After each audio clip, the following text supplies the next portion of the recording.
I'm Derek Joyce and I'm here with Paul O'Murda, and this is I'm Not the Expert, but this is a podcast where we'll discuss everything from the most complex ideas that we know nothing about to the simplest ideas that we probably know nothing about either. So put the kettle on, get comfy and join us. So we're back. This is part 2 of the Celts. And if you haven't listened to part 1 yet, pause this, go back, have a listen and rejoin us here for part 2. So where we're going to start today is pretty much the Roman campaign across Europe, across Celtic Europe. Okay. I want to start with Rome being sacked. How many times Rome was defeated? Okay. So how many times was Rome defeated? 3 maybe? 6. 6? Wow. And one of them is just fucking poetry, poetic justice, if you're not a fan of Romans campaigning and smashing cultures across Europe. Was that the one where the Romans... Shut up. Right, go on. Okay. Okay. Okay. Not shut up, I didn't mean that. Yeah, no. Okay. I was going to, yeah. I'm not going to go in chronological order because I want to finish with the earliest. Okay. Okay? Right. So, in 410 AD, the Visigoths sacked Rome. Yeah. Right? They attacked and sacked Rome. They're Germanic. Yeah. And Visigoth is where we get kind of modern day Goths from, isn't it? Yeah. Can't say categorically it is, but that would be my guess. Yeah. The Vandals sacked Rome. They're also Germanic in 455 AD. And they're and definitely that where we get the is modern where word we get the vandalism. origin of vandalism. Yeah. Okay? Yeah, because they were wreckers, weren't they? Yeah, they wrecked the place. Yeah. The Ostrogoths, no idea where they got that name. They're the 476 AD. They're the Austrian Goths as opposed to the German Goths, maybe. Well, they're also Germanic, so Yeah. it's that region. So maybe they are in present day Austria. Or is it OST? OST or O. Yeah, Austria. that's... Yeah. Ost is East in German, so they could have been from the East.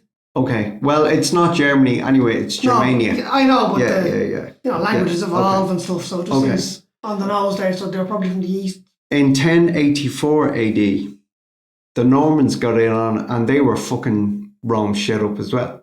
What, the Normans? The Normans. Who came and wrecked their shit in their place as well? Yep. Yeah. Yeah, and they had their whole spree across Europe, much the way Rome are about to. And I want to go back to the earliest one. Okay. So the Gauls Yeah. Who were were Celtic. the first Yeah. to fuck Rome shit up Right. in 387 BC. It's a BC. BC. Okay. So it's way before. What's that? That's before. That's nearly 800 years before the Visigoths. Okay. Visigoths were 410 and the Gauls were 387. So it's in and around that. Yeah, okay. So okay. Now, Actually, hang on, can I just stop you there? yeah, Were the Visigoths 410 BC? AD. 80, yes. Yeah. No, I know. that's Yeah, what I was know. getting at. And numbers get weird around BC, AD. Because yeah, BC, the bigger the number, the earlier it was. Yeah. Okay, no, they were 80. Right, going back to that. Okay. The Gauls, 387 BC, War Chief Brennus butchered the Romans who had yet to perfect their fighting style that they were famous for. Right, okay, so this is early Romans. This is Yeah, early so we're Rome. talking, we're BC. Yeah. On the banks of the river Allia. It's Allia. And where's that? In like modern terms, how would that be? Do we know? I've no idea. It sounds Italian. Allia sounds Italian. I want to go back because I forgot one of the most important sackings of Rome. Yeah. The Holy Roman Empire sacked Rome in 1527. Now, I read up on it, 1527 AD. Right. So I read up on it and the Romans hadn't been paid. The army, the centurions, hadn't been paid in a while. Right. And they were told, you complete this campaign and you can go back to Rome and you can take what you want out of the coffers. Right. And so they completed the campaign, apparently went back to Rome and just fucked the place up. there was raping and there was pillaging and there was all this kind of shit. Okay? Yeah. So that's hugely important. So as we've said in the previous podcast, each clan had a war king. They were all the Celtic tribe. But each individual clan had its a war king. king. Yeah. Yeah. But they basically spoke the same language. Okay? So it would have been, I guess it would have been the way Irish is very different in the north, up Donegal region, to down in the south, down in Cork, Kerry regions. Yeah, and sometimes different dialects. Yeah, sometimes it's so different that they find it hard to understand each other. Yeah. I assume it was that way. Yeah. Okay. And I think that just on that as well, that's why a lot of our kids have struggled to learn Irish in school. I know certainly for us, because like you could have a Donegal teacher for 2 years, and then all of a sudden you get a Kerry teacher, and they're telling you everything was wrong, and you have to relearn, and it's just a mess. I was out with one of my friends on the weekend. I was out with a lot of my friends on the weekend, but I was talking to one of them, and we were talking about the Irish language. Right. And I don't even know why we were, but he doesn't speak Irish and I don't speak Irish. And we were both talking about our disgust at ourselves. Yeah. About not being able to speak our native language. Yeah. And I said to him, you know why we don't speak Irish, don't you? And he went, yeah. There was no love engendered in us when we were doing it. It was browbeaten, browbeaten. Awful. Yeah. Awful. And it was just a wrong, and that's not, I'm not having to go at my Irish teachers because they try hard. It was just the way it was. It was the way the curriculum was done. Yeah. It was the way it was handed down from the Department of Education. Yeah, and absolutely. Totally agree with you. Like, it was much later in life I started to really find a real graft for the language. Yeah. I really did. And I tried. Now, they had Irish language classes for parents in Ladieswell School, and I know they have them here in the community centre as well, Del. A little plug to anyone in Dublin 15 listening. There is actually Irish language classes here in Corduff Resource Centre if you're interested in learning a bit. Sure, they'll pay you handsomely for saying that. But yeah, no, I've done a couple and was actually surprised at how much Irish I did have that I had just forgotten. I didn't learn an awful lot new from doing the classes, but it refreshed a lot of what I knew. So I have a little bit of Irish now. A little bit. I've got a little bit. I've got words here and there, but I don't have conversational Irish. Yeah. I think that's where the shame comes. Yeah. I don't have conversational Irish. I don't have any level of listening capacity. Yeah.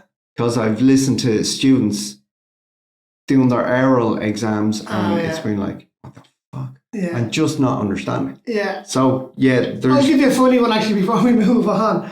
I was in the local shop there a couple of years ago and I got into the habit of saying Gurmila Mahagad. Yeah. And which for anyone non-Irish listening is thank you in Irish. I'm just using a bit of the language every day and trying to use it, the little bits I have. But anyway, the guy behind the counter, Arsenal, he's from Pakistan. Lovely fella.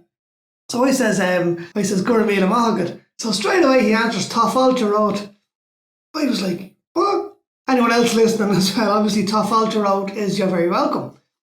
So I was like, what the hell? How do you know that? Like, turns out he's living with two Irish teachers, sharing a house. Oh, wow. And they're teaching him the language. He has more Irish than I have, which is absolutely mortifying. Yeah, it is. Yeah. But he's conversant in Irish, which is brilliant. Like, I love it. Well, when I was living in Germany, I went out on a date with this German girl and we went back to her place and she was a fluent Irish speaker. No way. And we went in and she... How does that come about? She just learned Irish. She spoke Irish. Loved the language? She learned English on one of the military bases. Right, okay. And then she was working in an Irish bar and she was listening to Pidgin Irish. Yeah, all that kind of bollocks that you hear. Gumleshka and all that. Yeah. And she was like, what the fuck is this? And she was told it's Irish and she was like, you Irish have your own language. Yeah. And she wasn't being condescending. No. She was saying, you Irish have your own language and you don't speak it. And she went, give me some of this. And she learned it over a couple of years and she was fluent. I was fucking mortified more than you will ever be. I can imagine, yeah. It's fucking disgraceful. what you call it, you can get apps and stuff, things like Duolingo and stuff that are great. But again, like I was on it for a good while. I was on it for, a couple of months, and they give you a certain amount every day for you to learn. But again, it was just rehashing what I already knew. And it's words. You never get to the kind of, conversational. And I think the only way to learn conversational Irish is to be immersed in it and to get fucked off down the Gael talk, yeah, absolutely. It is, yeah. So, and it's consistency. If you're learning a language on an app, it's consistency. Yeah. And I don't have the time to just throw consistency at it yet. Yeah, so maybe I'll become a fluent Irish speaker when I retire. Yeah, there you go. Or when I die. Now, that took us way off. Yeah, it did. Okay. But it was enjoyable. So back to the Roman Empire. After the Roman Empire had developed its fighting style that it's famous for, Roman armies fought and destroyed most of the Celtic tribes as they rampaged their way across Europe, expanding the Caesar of the Days Empire. Right. So they didn't do it under one Caesar. It was whichever Caesar came into power, was elected, whatever their process was, he would expand the empire. And he might go west, or he might go east, or he might go north, or he might go all of those. Yeah. And they were all over the Med as well. Incidentally, and I looked this up because I've always wondered why Caesar salad was called Caesar salad. Okay. Right? And I thought, I think I know this, but I wonder which Caesar it was named after. It turns out it's not named after a Roman emperor at all. It's named after a restaurateur called Cesar Cardini, and it was first made in Tijuana in Mexico in the 1920s. Yeah. Fucking, I didn't know that. Yeah. So there's a new bit of useless information that'll win you $1 million on Who Wants to Be a Millionaire. Yeah, there you go. So Caesar Ramona. No. Fucking, I just told you, man. Yeah, was it not Caesar Ramona? Cesar Cardini. Cardini. Where did you get Ramona from? Cesar Cardini. Yeah. Sorry, Mexico. And not Cardini Caesar. Which I don't know what that is. Oh, he wasn't a Roman emperor. No. Yeah, he was Caesar Cardini, not Cardini Caesar. Well, it wasn't. It wasn't. Well, Julius, yeah, but there was Caesar Augustus as well, wasn't there? Oh, yeah, true. So, it was. Yeah. What do you want, a first name or a last name? Yeah, but wasn't Caesar a title, though? It wasn't a name. It was a title. Yeah, it was. It just basically meant Emperor of Rome. Just what sounded better. So in the 1st century AD, the Romans launched a campaign against the Celts. 4th century AD? AD. Okay, so we're right up to... Yeah. Almost modern times. And we'll get to it later, but in 60 AD, they were waging war in Britain. So Romans had already got to by that stage. So it was... Yeah, it's so in 40 years, they had essentially... 40 or 50 years, 60 years. Yeah. If they'd started on day one of the 1 AD, then it was about 60 years they wiped out everybody in Europe. Jesus. That opposed them. Yeah. Okay, cool. The Galatians in Spain successfully repelled repeated attacks by the Romans time and time again. They stood up to them. And I was reading up, in Gladiator, where they have their, 30 days or 90 days of Colosseum? Games. Yeah, in the Colosseum. Days, yeah, or something like that. But there's one guy, one opulent, spoiled, privileged brat, standing up talking about antiquity and the days of the antiquity and the battle against the Carthaginians and in Carthage and all this kind of shit. That was all North Africa. Yeah. And it was the Galatians allied themselves to the Carthaginians to fight Rome. And ironically, it was that alliance that saw their downfall, ultimate downfall of the Galatians. And I didn't read much into it because it was just pulling me off in a different direction. It's a theme we're going to see throughout Celtic Europe, though. When they tried to unite the tribes, it always had disastrous effects, didn't it? Pretty much. Yeah. It was, Carthage was what we would now see as Tunisia. Yeah. So it's up there on the North Africa, Tunisia, Libya. Yeah. The coast of Med, that kind of place, The Gauls in what is now France they made a last-ditch effort to unite the clans against the Romans, but it was too little, too late. And it ended up in a siege, didn't it? Yeah. They had a kind of great success against the Romans in hit and run kind of guerrilla tactics. Yes, yeah. And then eventually they kind of retreated back to, I can't remember where it was. Yeah, and what you're thinking of is Alicia. Yeah. Sorry, yes. Now, this guy, Vercingetorix, of the Averni tribe, yes, he was placed in charge of the now loosely unified tribes to fight against the Romans. Yeah. Now, loosely unified means that there was probably still infighting. Yeah. You're not the fucking boss of me. You can't tell me what to do. You know, all this kind of shit, all this political kind of shit. Yeah. So they united against the Romans, and as you said, it was in guerrilla tactics, hit and run tactics, which were really successful, or relatively successful. Yeah.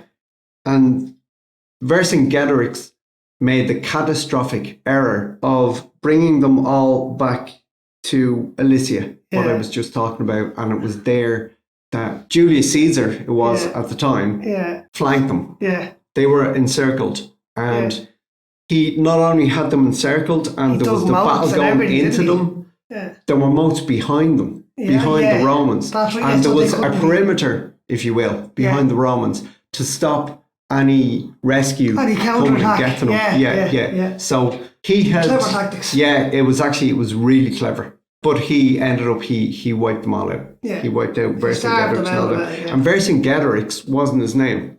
Okay. And let me spell it for you. Versingetorix.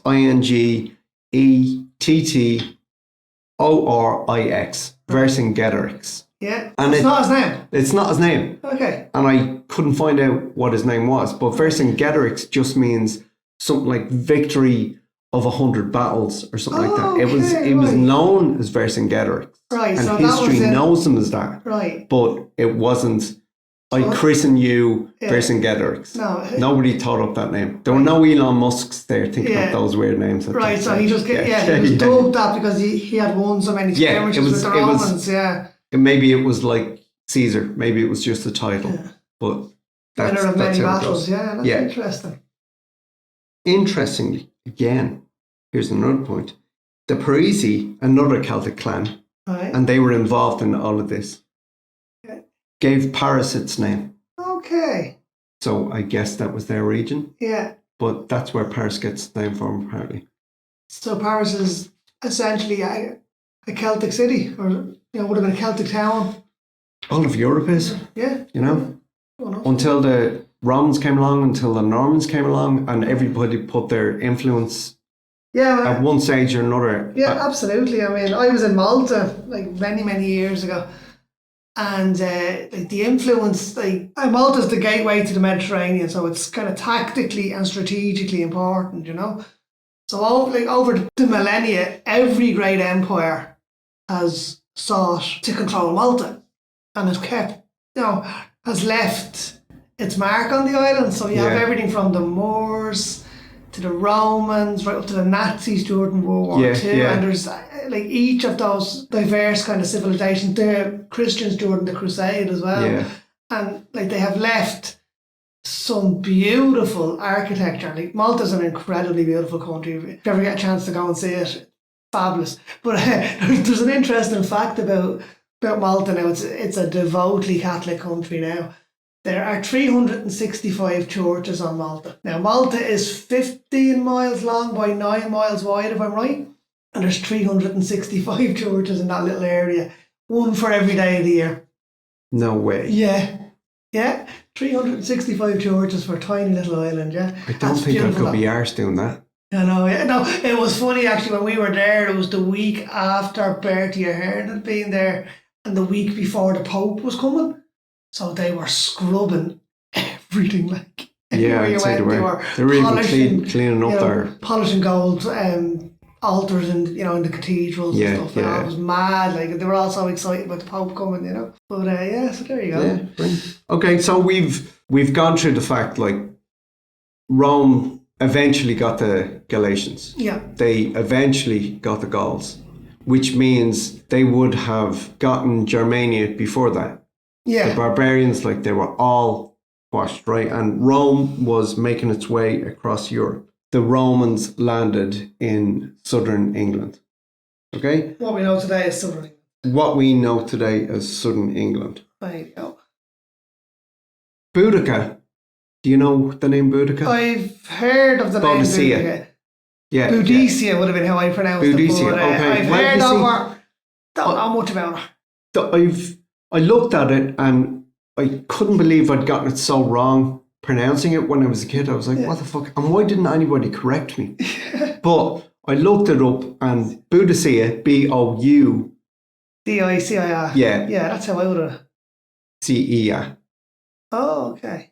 Or Boudicea, B-O-A, are both correct. Oh, okay. And that's Latin. I've never seen it spelled B-O-A. That's mad. Okay. I'd never seen it seen B-O-A either, but B-O-A or B-O-U, Dicea, Right. was correct. But Boudicea, I guess, is Is the anglicised version of the Latin? the Okay. Saxon version, Yeah, maybe. yeah, okay. But so it was from this point on. It'll be Boudicea because it's rather than jump between names and confuse No, absolutely. people, and more importantly, confuse myself.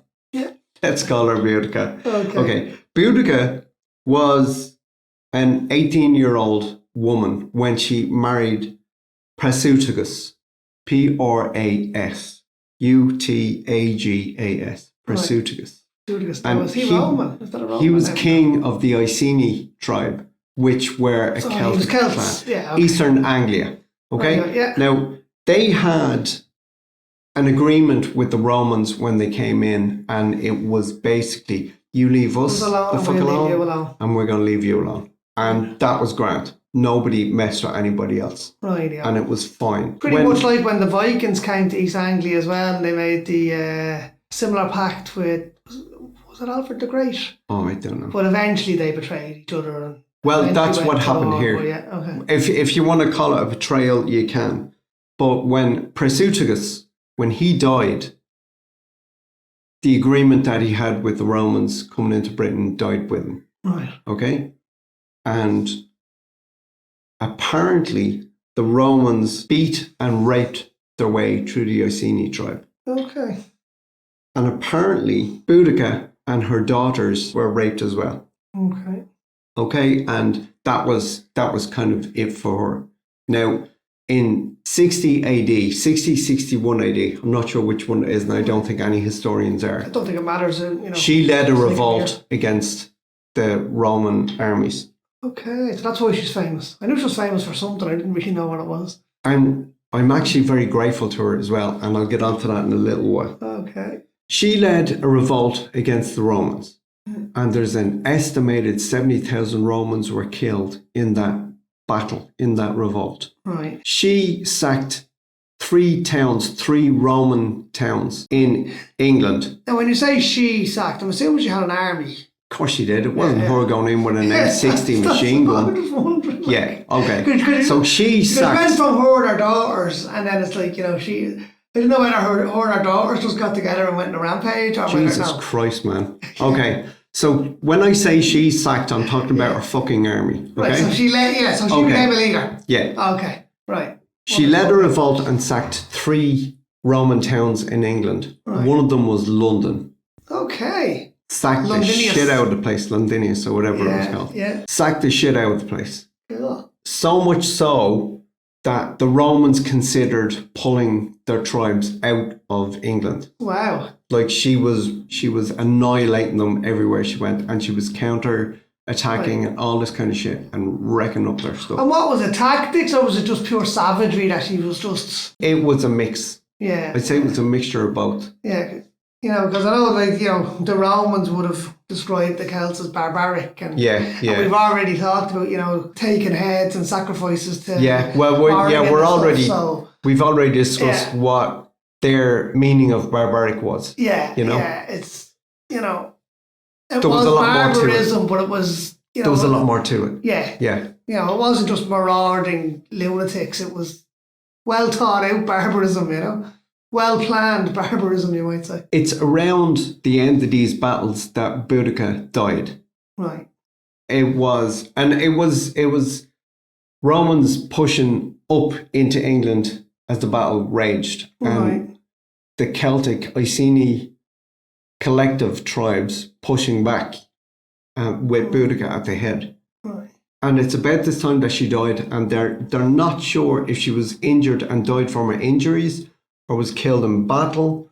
And I did find documents where it was written that she and her daughters took poison rather than be captured by the Romans. Oh, okay, right. And I'd imagine if there's an element of truth to that, taking poison was because of the memory of being raped, having been raped, and knowing that there was something much worse coming. Yeah. So apparently that's the way it went, and she died either way, whether it was by her own hand or by someone else's. She died, and with her, the rebellion died.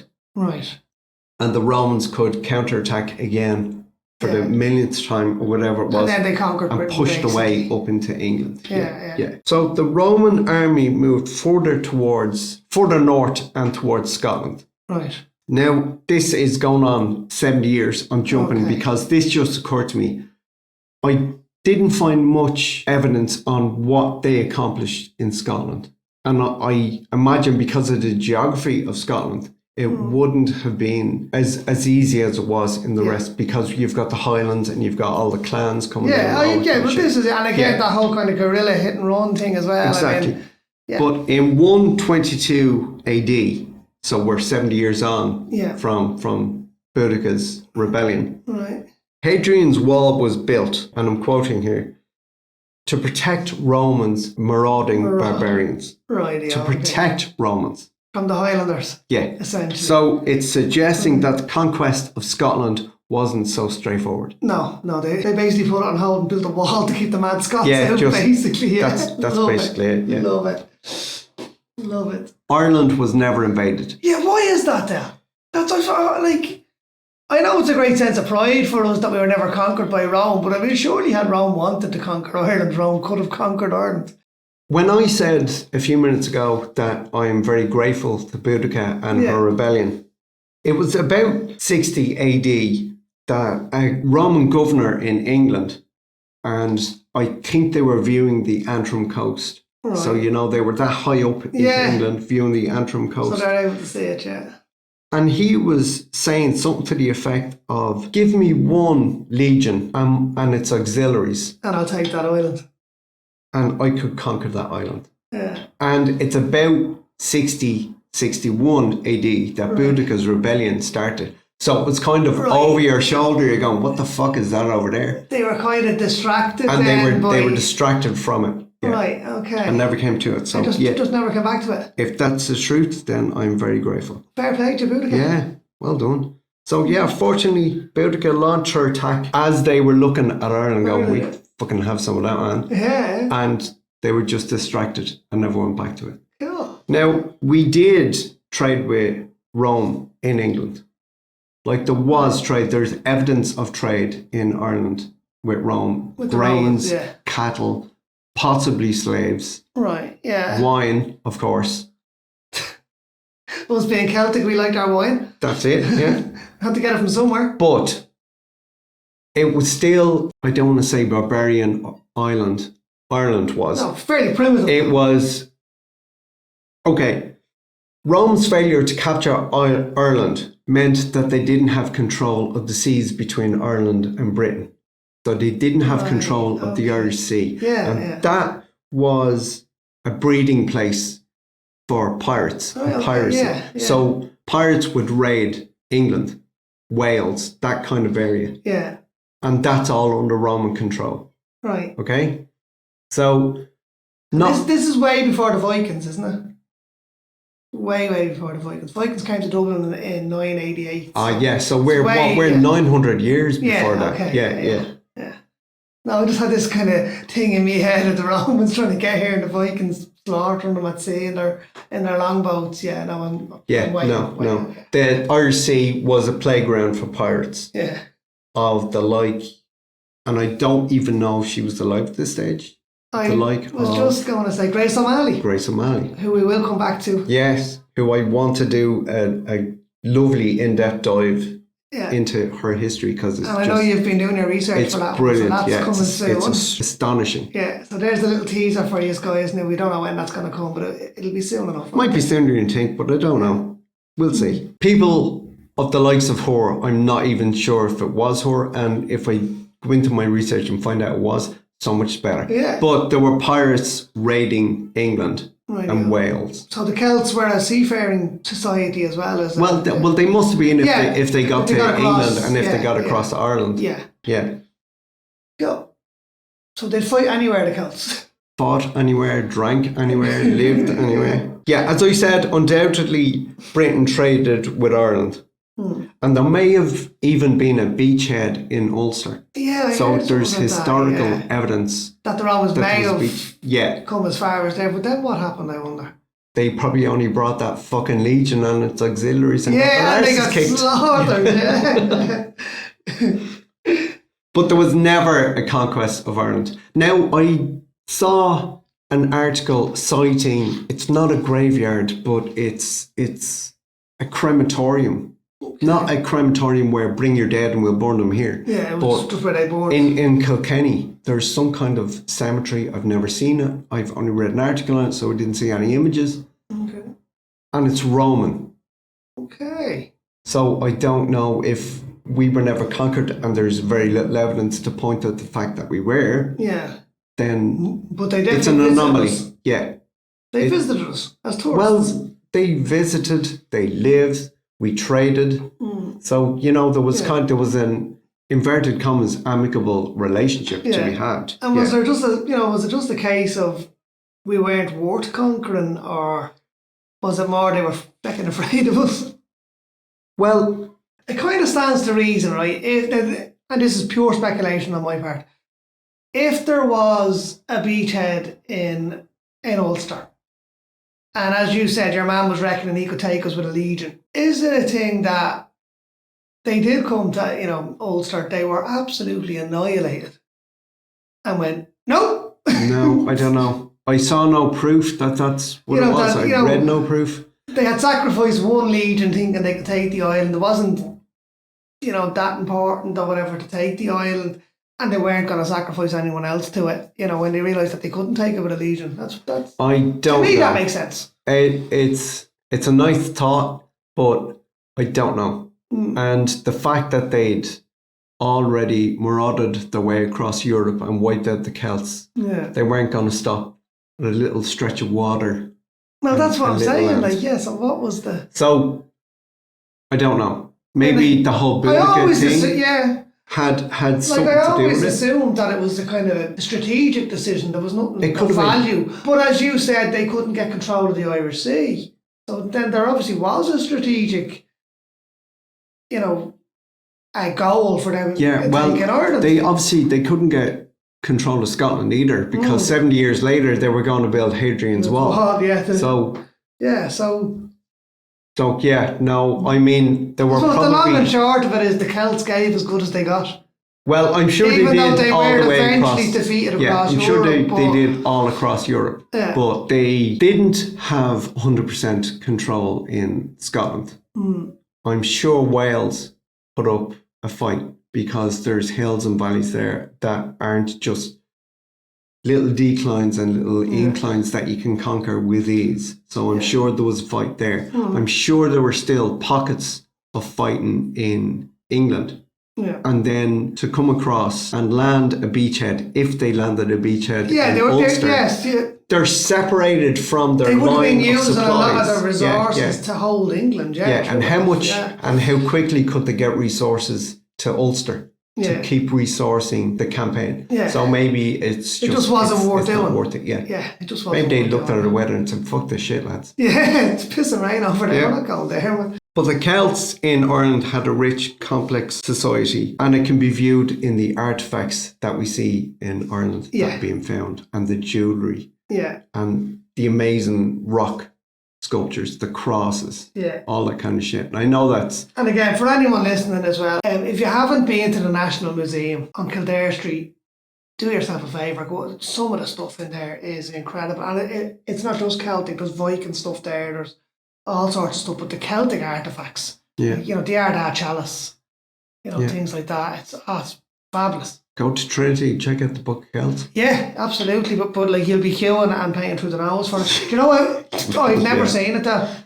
You've never seen it? Not in person, no, never have. We did go in one day to go and sit. I think we had friends over from the States or whatever, and we went, but the queue was like 2 miles long. I've seen it and I didn't pay anything, and there was no queue. €22 now to go and see it. Yeah. €22 the last time I checked. I didn't pay. Yeah, there you go. I'm not saying I skipped in. No, it used to be free. Yeah, and if there's anybody in Trinity or from Trinity listening to this, I didn't pay. No, I didn't. Here, I do want to go and see the library in Trinity. And you know why? Yeah, that's pretty incredible. It is incredible, but have you seen of course you have, the Star Wars prequels? Yes, I did. You know when he goes into the Jedi archive? Yeah, did you hear the disappointment in my voice? No, but when he goes into the Jedi archive, it's basically a CGI futuristic version of Trinity Library. The architecture is all right. And in the last podcast, we were talking about how much George Lucas has been influenced by Celtic heritage. Well, there you go. Well, he also now come here. The library in Trinity is world famous, not only for its wonderful architecture. It's an incredible looking library. Some of the rarest books in the world are in Trinity Library, so it's absolutely world famous. But yeah, that's where George got I wouldn't even say inspiration. He literally filmed Trinity Library and then CGI to make it look kind of Star Wars. No, I didn't know he filmed it. Well, I don't know whether he actually filmed there or if it's kind of still shots or whatever. But they basically mapped it. Yeah, no, well, even I don't know if I didn't know he'd gotten somebody in to map it. Oh yeah, no, it is absolutely. No, yeah. I didn't know that. Yeah, so it's not only inspired, it's literally. And while you're checking out all this Trinity College stuff and the Natural Museum and all that kind of shit, check out the burials, the Lords and Kings of Ireland, their tombs. They're really impressive. In Christchurch? Yeah. Yeah, it's pretty cool, Yeah, they're excellent. And then talking about burials, takes me right back. Newgrange, obviously, is another big one. So yeah, that's a fabulous place to visit. It's actually been years now since I was there, and I've never been lucky enough to be there on the summer solstice when the sun shines down the passage tomb at sunrise. There's a lottery for that, and you'd be, I think there's a 20-year waiting list or something to get Someone in there. told me there was a 20 or 25. Yeah. 25, yeah. Yeah, so it's mad. Or I don't think they even do a waiting list anymore. It used to be a case that, you were on a waiting list and you'd wait 20 years or whatever, but now it's just a lottery. You just put your name down and they pick out. So you might never get to so see it's just a spin of the barrel and stick your hand in and pull out a name. That's it now, yeah. So it doesn't matter how long you wait, you might never get to see it, or you could be lucky first time. I don't know, whoever runs the... Who witnesses it? PW or whatever. I'm sure it's all above board though. Yeah, I'm sure it is too. There's the Tara brooch. Everyone knows the Tara brooch. Yeah, it's beautiful. There's the brighter collar. BROIGHTER. Collar. Oh yeah. Sorry, that's a big gold torque, isn't it? Yeah. Fabulous. And there's the Gundestrup cauldron. The what now? Gundestrup. Spell that for me. GUNDESTRUP cauldron. Okay. And it's in Denmark. Oh, right, okay, sorry. Yeah, so this is Celts all across. Yeah, that's right. I'm just say it's here in our museum. No, sorry, I'm not concentrating just in Ireland. There's loads of artwork across Europe. Oh yeah, and as we said on the fourth part, the Celtics love their cauldrons. Yeah, they did. Yeah. But it's a gilded silver bowl. Okay, cool. And it was found in Gundestrup in Denmark, which was the Gundestrup cauldron. Yeah, of course, yeah. Just like the Ardagh chalice. Yeah, so when we're saying cauldrons, and we were saying it in the previous podcast, we must have just been talking about bowls. Well, the Gundestrup cauldron is a bowl. Yeah, it looks more like if it doesn't fit in one hand, it's going to fit in two. Is it so not it looks like a salad bowl. Yeah, but is it not a cooking, cauldron, things are cooked in them. They're essentially cast iron cooking pots. All I've seen of it, I've never seen it in the flesh, so to speak. Yeah, photos. Is photographs, and there's never been and it's quite small, a frame of reference that you can kind of. Well, there's a dollar bill. I know what you mean. So you know the size. Yeah. No, I understand what you mean. Yeah. No, it's interesting, like the Ardagh chalice, which, as you know, the Sam Maguire trophy is a replica of the Ardagh Chalice, Yeah. but the Salmon Choir is bloody huge. It's big. And then you go and see the Ardagh Chalice, and it's about the height of a Lucasade bottle. Like, it's even that. It's mad, like. But in the Gundestrup cauldron, there's reliefs carved on it. Okay. So, you know, a relief. Yeah. It's stepping out from it. So they haven't carved Into the it. image. No. They've carved the Carved the image negative out space. of it. Yeah, the negative space. So it's much more intricate. Yeah. And it seems to me that it would be much tougher to carve a relief than to carve something else. Yeah, no. You know, to carve away absolutely, yeah. the extraneous stuff Yeah. and be left with what you want. Yeah. I can imagine how many times I'd fuck that up. I like a bit of painting, Dale. I'm not a sculptor in any way, shape or form. I'm not even mad about painting. Are you not? No. I love painting. No. But I've messed around with clay, but Nah, it's too messy. not my It's cup too of messy. tea. It's not my cup of tea at all. So I want to get back to, just to wind up, to how much influence there still is for our native languages, which I'm sure there's going to be a Celtic influence in our languages. Oh yeah, absolutely there is. I mean, also as well, you have the Celtic revival at the turn of the last century in Ireland, which eventually led to the Easter Rebellion and stuff. Yeah. You know, that was all very much a kind of Celtic revival in arts and theatre. Yeats would have been heavily involved, Lady Gregory and stuff.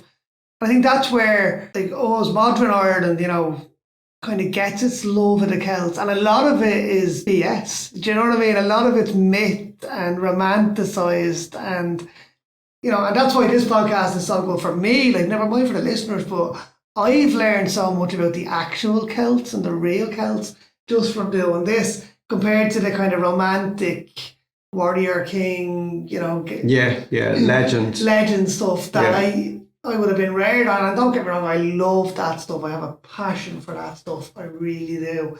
But it's great to hear the kind of, the real and not always kind of, nice history of the Celts. I've learned that. It's been fascinating. I've learned facts. I've learned facts that I can see where the myths and legends came from. Yeah. That kind of bases it in reality. Yeah. And it's not just a story about fairies and devils and fucking gods and war chiefs and all that kind of shit. There actually is a level of realism to it. Oh yeah. So that works for me. But our Irish language, in the census 2022, 625,000 people ticked the box that said, "Do you speak fluent Irish?" Oh wow. 625,000 people. Wow, that's a lot. There's definitely more worldwide. Oh yeah, definitely. Considering the guy you were talking about from Pakistan, was it? Yeah. And the girl I was talking about from Germany, who embarrassed the shit out of me. Yeah. But so 625,000 people on the island of Ireland speak fluent Irish, or say they can speak fluent Irish. And I envy every one of them. Absolutely. 57,000 Scots speak Scots Gaelic. Cool. And that's a 2022 census as well. Cool. So there is a resurgence. Hopefully there is. Yeah. 883,000 Welsh speak Welsh. Yeah, there is a massive That's 2021 resurgence. Now, number, I know so a few Welsh down. guys and stuff, from Facebook and talking and that. Yeah. And it's become so popular. Yeah. It really has. To the extent now where the Wales football team, I think as of the next qualifying tournament, will be known officially as Quimru. Good. Yeah. Excellent. They're not going to be called Wales anymore. Yeah. They've got onto UEFA or whatever, and Cymru, yeah. So CYMRU? Yeah. Which is cool. I worked in an animation studio years ago, like a lifetime ago, and one of the lads there was from Wales and spoke Welsh. Deadly. And the phone was in our room because we had the phone port in the wall. So it was sitting there on the windowsill and we were desk side to side working away. And he came in and dialed the line out number and we could hear it. My friend said to him, "Do you want us to leave while you make your phone call?" And he was like, "I'll just speak in Welsh." And we were like, "Yep, no worries." And he spoke in Welsh and it was second nature to him. And enviable. Oh, God, absolutely enviable. I'd love to speak my native fantastic. language. I mean, as I said, I've tried. Look, languages are not my forte. Struggled with French. I struggle with Irish. I'll always, when I'm going on holiday, I will always at least learn how to say please and thank you and how to order a beer in the native language of the country I'm going to. And I always do that. So that much I can just about manage, and pleasantries, how to say hello and goodbye and thank you. I always try and learn at least that much of a language. Anything beyond that I struggle with. Yeah, I do too. I was in Spain last year. I was in Barcelona. Cerveza, por favor. Sorry, Spain. Well, uno cerveza, por favor. One beer, please. Oh, you're on your own. That's sad. And I speak Google Translate Spanish. So I translate what it is I want to say. I would not trust that. I would not trust that at all. It was actually pretty good. And it didn't have anybody pointing at me and laughing. So, I know with Irish, it butchers Irish. I know that for a fact. Yeah, well, come on. Didn't some government department get caught out with that as well? They had translated documents from the English into the Irish, like whatever, application forms and different things, They'd use Google Translate and it was completely, it was just arse, right? There's no scandal about it, using Google Translate. We can't really talk about the Celts now without mentioning the Druids. True. Now, the Druids predated the Celts. They were around long before the Celts and they survived long after the Celts. But they were very much a part of Celtic society when the Celts were in the ascendancy. So, a little bit of understanding on the structure of Druidism and what they were. So, they were kind of a clannish, very much like the Celts. They were what was known as a clan-based cult. So they weren't so much as the Celts were a kind of race that was kind of divided up into clans. The Druids were based on a belief system, on a study system. And each clan was individual but under the same organisation.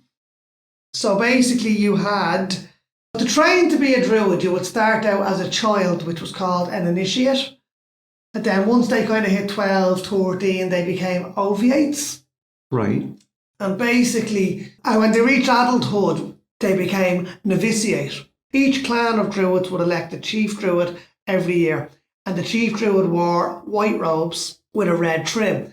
Now, the trim would have been made up of animal prints or trees or, various different things from nature. And each clan had its own unique trim, sort of in the way that the Scottish clans would have had their unique tartans. Each kind of Druid clan had its own unique pattern of trim on the white robes. So above each of the chief Druids, you had a high Druid who was over each kind of geographical region. So he would have been over all the clans in a certain region, would be seen over by an arch Druid. And above him then was the high Druid who would have been over the whole country. And he would have presided at all the rituals on the big feast days and stuff, almost like a pope kind of thing. Right, okay. So that was that. Now, for the novitiates to actually become full Druids, they had to go to each of 12 different colleges, right, which were built. Now, these were big stone buildings and they were built on sacred lands, like in forest clearings or places that were sacred to the Druids. And basically, now, they would learn about things such as you had potions and poisons. Now, the Druids were, now, I've heard it said world famous. I mean, how big the world was then. Yeah, what they interpreted as the world. Right, but they were renowned anyway for their poisons in particular, for their aphrodisiacs. Right? And this one I absolutely loved. The drink of oblivion that would cause the imbiber to have complete memory loss. I saw an episode of The Simpsons once where Mo Sislak gave Homer Simpson a drink of oblivion. No way! To wipe his memory from the previous 24 hours. Well, there you go. Well, it comes from the Druids. So you had that. Then you had herb lore, which is basically medicines. Yeah. It's, kind of creating the medicines from the herbs and the different things, that, different plants that grow. You had bardism and poetry, which were basically the... Bardism is the guy walking in the tights with the funny hat playing his lute. Yes, but essentially... Lute, I said, not flute. Yeah. Yes, but essentially they would have been the historians because it was all word of mouth. Yeah, yeah. So the storytellers, the singers, the poets, the balladeers and the bards, they passed on each, all of the history. And then you had astrology and astronomy. Okay. Which Very fascinating. So they're just some of the colleges. There were 12 in total. And each novitiate would spend a year in each college working under an archdruid. Okay. So they got to meet all 12 archdruids in their country, got to work under them, got to learn from them. And that is how the knowledge was passed on. Right. And then they would become a full druid after 12 years and could be elected high druid and so on and so on. Or chief druid, high druid. Okay. And so on. Okay. And what about Stonehenge? Now, the Druids didn't build the likes of Stonehenge, Glastonbury Tor, Newgrange, but they did use them as places of worship. Okay. So it wasn't a place of learning? No. Right, okay. No, we don't think so. No, they were literally, but yeah, so the Druids would have gathered, as I said earlier, the High Druid would have presided over rituals and stuff on the big feast days. Yeah. They would have gathered for those rituals at places like Stonehenge or Newgrange here in Ireland. Now, another thing, Glastonbury Tor. Have you ever been there? I haven't been. I'd love to go in the second week in June. I'd love to go. Yeah. For the concert. I was there as well. Have you been? That's not Glastonbury Tor. Isn't it? Okay. No. I'd love to go to Glasgow. But interestingly, right, and you say that they didn't build those monuments, but what they did leave us behind are, have you ever heard of a portal dolmen? Yes. Right. Now, for anyone listening who doesn't know what a portal dolmen is, it's essentially a stone structure. Now, they're big slabs of stone. These are not small slabs.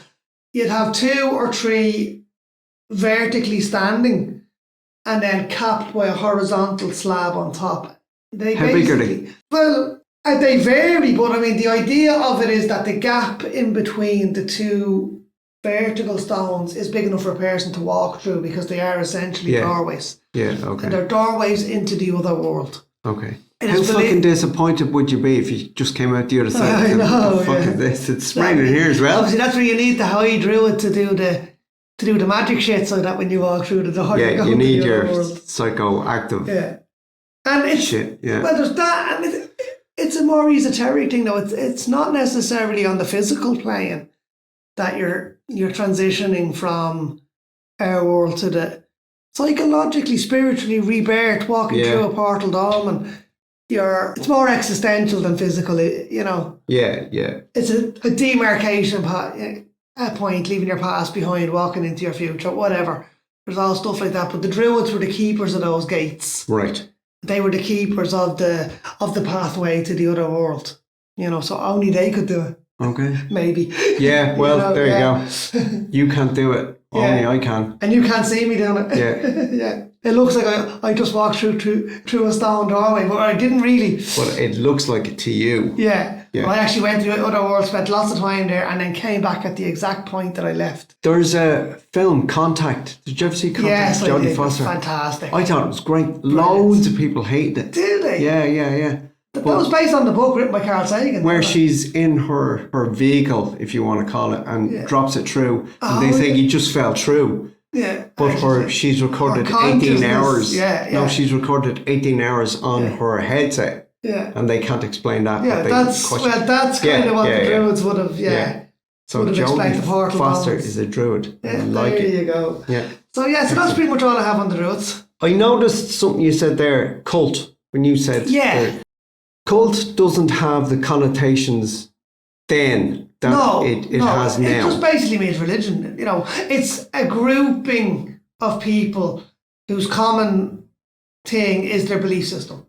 Yeah. So they can be a diverse racial group, they can be a diverse male and female. Yeah, but what ties them together is their belief system. But, well, it's not even that, because that's what ties cults together nowadays as well, and that it's toxic. Yeah. You know? But in the 1610s, which is the information I found, and I'm sure it predates that, it had worship, homage, and a form or system of worship.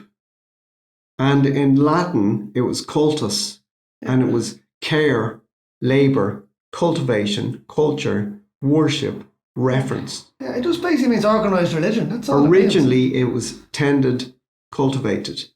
Yeah. So it's got a lovely, warm feeling to it. It just basically means organised religion. Being poisoned and polluted. Because of And I think that was done, you know, in a way to not legitimize these, kind of crazy, what we call cults now, by labeling them a religion. Yeah. So it was, but they used an alternate word. Basically, it's even just an the alternate word for people religion. that adopted, we're a cult, we are, but we're doing this for aliens that are going to come to Earth and take us to Blistonia or some bollocks. But the word was really rare after the 17th century. Okay. And it was revived mid-19th century. And I don't know why it was revived. But it fell out of our lexicon. Yeah. It fell out of common usage. Oh. And then when it arose again, it was labelled as something else. As negative as Well, I'm sure it got more negative as time went on. Yeah. And more loonies got together and formed cults. Maybe. But what you were saying about cult in the Celtic heritage. Yeah. It was a much softer, friendlier word. It just basically meant religion. Now. So if you heard them saying when fucking cult, it wasn't that kind of cult. No, it was just a religious grouping. Yeah. There we have the druids. That's it. That's it for the cults. And we may... For the cults? That's it for the cults. And the Celts. That's it for the Celts. And chances are we're going to revisit somewhere down the line and have a look at more of the mythological side of things. Stuff, yeah, I really want to do that. And, you know, as much as I found out that there's way more to the Celts than I ever, kind of realised, there are some beautiful and wonderful mythological stories and legends. That come from the Celtic world, and in particular Celtic Ireland. Yeah, well, that's all I'll be looking at because that's all I know. Yeah, and I really want to get into that at some stage, so I'm definitely going to look at doing that very soon. Okay. So that's it. As for now, Slán lat. Slán lat. See you next time, lads.